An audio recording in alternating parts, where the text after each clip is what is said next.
അത് ഇഡി കുറ്റപത്രം സമർപ്പിച്ചു എന്നാണ് മനസ്സിലാക്കാൻ കഴിഞ്ഞത്. അതിൻ്റെ ഡീറ്റെയിൽസ് ഒന്നും എനിക്ക് കൃത്യമായിട്ട് മനസ്സിലാക്കാൻ കഴിഞ്ഞില്ല. ഇന്ന് നിരവധി പരിപാടികളായിരുന്നു കാലത്ത് മുതൽ. നിങ്ങൾ കണ്ടതാണ്. ഇപ്പോഴും ഇനിയും ഒരു പരിപാടി 5 മണിക്കുണ്ട്. അപ്പോൾ എന്താണ് കൃത്യമായിട്ട് ഇഡി കൊടുത്ത കുറ്റപത്രത്തിൽ പറയുന്നതെന്നുകൂടി മനസ്സിലാക്കേണ്ടതുണ്ട്.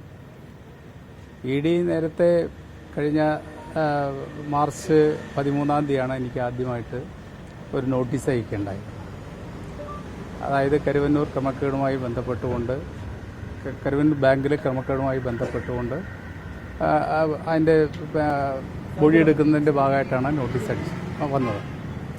അപ്പോൾ ആ നോട്ടീസ് വന്ന സമയത്ത് ഇന്ത്യൻ പാർലമെൻറ്റ് നടക്കുകയായിരുന്നു. പാർലമെൻറ്റ് കഴിഞ്ഞതിന് ശേഷം ഹാജരാകുമെന്ന് അവർക്ക് നമ്മൾ അന്ന് ഉറപ്പ് കൊടുത്തത്. അതിനനുസരിച്ചാണ് പാർലമെൻറ്റ് ഏപ്രിൽ 2-നാണ് കഴിഞ്ഞത്. 8-ാം തീയതി ഇഡി ഹാജരാവണമെന്ന് പറഞ്ഞു. 8-ാം തീയതിക്ക് മുൻപ് തന്നെ അവരാവശ്യപ്പെട്ട എല്ലാ ഡോക്യുമെൻറ്റ്സും മാർച്ച് 17 തന്നെ കൊടുത്തിരുന്നു.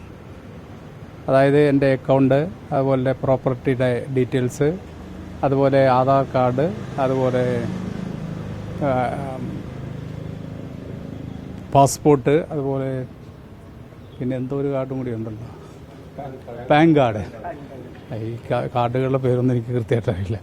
പാൻ കാർഡും വേണമെന്ന് പറഞ്ഞാൽ എല്ലാം ഹാജരാക്കിയിരുന്നു. അപ്പോൾ അവർക്ക് വിശദമായിട്ട് അന്വേഷിച്ച് എന്തെങ്കിലും അനധികൃതമായിട്ട് നമ്മൾ സമ്പാദിച്ചിട്ടുണ്ടെങ്കിൽ അതിനെക്കുറിച്ച് ഡീറ്റെയിൽസ് എടുത്തോട്ടെ എന്ന് ചോദിച്ചു തന്നെ കൊടുക്കും. ഏപ്രിൽ 8-നാണ് ഇഡിയുടെ മുമ്പിൽ മൊഴിയെടുക്കാൻ വേണ്ടി ഞാൻ ചെന്നത്. വളരെ സൗഹാർദ്ദപരമായിട്ടുള്ള ചോദ്യങ്ങളായിരുന്നു ഉണ്ടായിരുന്നത്. കൃത്യമായിട്ട് മറുപടിയും കൊടുത്തു. അതിലവർ സാറ്റിസ്ഫൈ ചെയ്തതാണ്. അവർ അവസാനം പറഞ്ഞു, ഞങ്ങൾക്ക് നല്ല ബോധ്യമുണ്ട്, യാതൊരു തരത്തിലുള്ള ക്രമക്കേടുകളും ഈ കാര്യത്തിൽ നിങ്ങൾ ചെയ്തതായിട്ട് മനസ്സിലാക്കാൻ കഴിഞ്ഞിട്ടില്ല എന്ന് പറഞ്ഞ് വളരെ സന്തോഷത്തോടു കൂടിയാണ് എന്നെ യാത്ര അയച്ചത്. അതിൻ്റെ പിറ്റേ ദിവസം ഒരുപക്ഷെ അവർ തന്നെ കൊടുത്തായിരിക്കും എന്നെ പ്രതിയാക്കില്ല എന്ന് പറഞ്ഞ് മാധ്യമങ്ങൾ റിപ്പോർട്ട് ചെയ്യുകയും ചെയ്തു.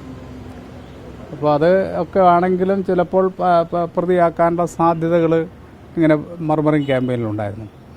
കാരണം ഇതിൻ്റെ ലക്ഷ്യം എന്ന് പറയുന്നത് CPM-നെ അല്ലെങ്കിൽ ഇടതുപക്ഷ നേതൃത്വം കൊടുക്കുന്ന CPM-നെ തകർക്കുക എന്നുള്ളതാണ് അതിൻ്റെ പിന്നിലെ ലക്ഷ്യം. നിങ്ങൾക്കറിയാം, ബംഗാളിലും ത്രിപുരയിലും ഇടതുപക്ഷ ഗവൺമെൻറ്റുകളുണ്ടായിരുന്നു. ഇനി ഇന്ത്യയിൽ അവശേഷിക്കുന്ന ഇടതുപക്ഷ ഗവൺമെൻറ് എന്ന് പറയുന്നത് കേരളത്തിലാണ്. അപ്പോൾ ആ കേരളത്തിലെ ഇടതുപക്ഷ ഗവൺമെൻറ്റിനെ കൂടി തകർക്കുക, അതിനെ തകർക്കണമെന്നുണ്ടെങ്കിൽ അതിന് നേതൃത്വം കൊടുക്കുന്ന CPM-നെ തകർക്കുക എന്നാണ്. അപ്പോൾ CPM-നെ തകർക്കുന്ന പല പദ്ധതികളും പ്ലാൻ ചെയ്തിട്ടുണ്ട്. അതിൽ ഒന്നാണ് കേന്ദ്ര അന്വേഷണ ഏജൻസികളെ കൊണ്ട് പാർട്ടിയുടെ പ്രവർത്തനത്തിന് തടസ്സമുണ്ടാക്കാൻ രീതിയിൽ അല്ലെങ്കിൽ ജനങ്ങളിൽ തെറ്റിദ്ധാരണ ഉണ്ടാക്കുകയാണ്. CPM-ന്റെ നേതാക്കളെല്ലാം അഴിമതിക്കാരാണ്, കൊള്ളക്കാരാണ് എന്ന് വരുത്തി തീർക്കാൻ വേണ്ടിയുള്ള ബോധപൂർവമുള്ള ഒരു ശ്രമം ഇതിൻ്റെ പിന്നിലുണ്ടോ എന്ന് സംശയിക്കേണ്ടത്. ഇത് ഇപ്പോൾ തുടങ്ങിയതല്ല. എക്കാലത്തും അത്തരം കാര്യങ്ങളൊക്കെ ഉണ്ടായിട്ടുണ്ട്. CPM-ന്റെ പ്രവർത്തനങ്ങളെ തടസ്സപ്പെടുത്താൻ വേണ്ടിയുള്ള പല ഇടപെടലും പല ഭാഗത്തുണ്ടായിരുന്നു. അതിനെല്ലാം അതിജീവിച്ചുകൊണ്ടാണ് ഈ CPM മുന്നോട്ട് പോകുന്നത്.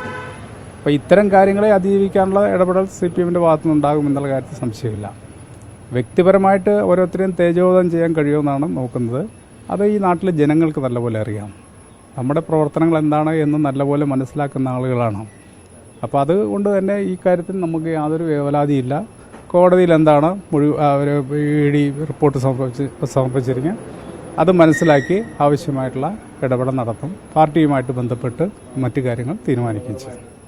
നിയമപരമായിട്ട് വേണമെങ്കിൽ തീർച്ചയായിട്ടും നമുക്ക് നിയമത്തിൻ്റെ മുമ്പിൽ നിയമപരമായിട്ട് തന്നെയല്ലേ നേരിടുന്നത്. നിയമപരമായിട്ട് നേരിടും. ഇതിന് രാഷ്ട്രീയമായിട്ടുള്ള ഒരു തീരുമാനം ഇതിന് പിന്നിലുണ്ട്. എങ്ങനെയും ഞാൻ നേരത്തെ പറഞ്ഞ പോലെ CPM-നെയും ഗവൺമെൻറ്റിനെയും തകർക്കുക എന്നുള്ള നിലപാടുണ്ട്. അതിനെയും രാഷ്ട്രീയമായിട്ട് തന്നെ നേരിടുന്നു. രണ്ട് രീതിയിലും, രാഷ്ട്രീയമായിട്ടും നിയമപരമായിട്ടും ഇക്കാര്യത്തിൽ ആവുന്നത്ര എന്തൊക്കെയാണ് ഇടപെടാൻ കഴിയുക അതെല്ലാം ഇടപെടാൻ വേണ്ടിയുള്ള നടപടി സ്വീകരിക്കും.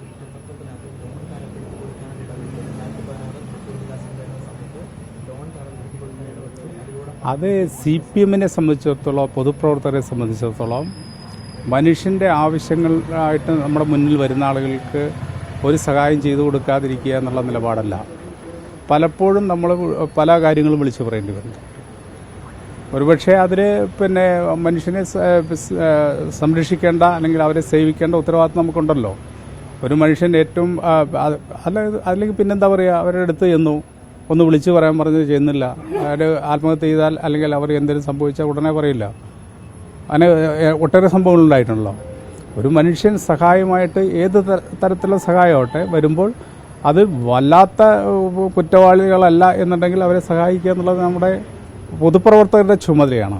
ആ ചുമതല മാത്രമാണ് അത് നിർവഹിക്കുന്നത്. ആ ചുമതല നിർവഹിച്ചില്ലെങ്കിൽ അത് പൊതുപ്രവർത്തകരാന്ന് പറയുന്നതിൽ എന്താ അർത്ഥമുള്ളത്? അത് പൊതുപ്രവർത്തനത്തിൻ്റെ ഭാഗമാണ് മനുഷ്യനെ സഹായിക്കുക എന്നുള്ളത്.